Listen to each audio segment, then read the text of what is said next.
Dilaw ka agad. Grabing laman mga kababayan, no? Taba talaga. Ngayong araw mga kababayan ay magsisigang tayo ng masarap na isda. Ito, grabing taba niyan mga kababayan. Para sa ating agahan. Dilaw-dilaw to yung sabaw nito mga kababayan.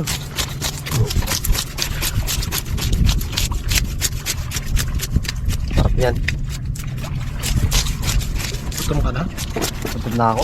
Ako ang unang titikim. Parang gusto mo nang kainin ha.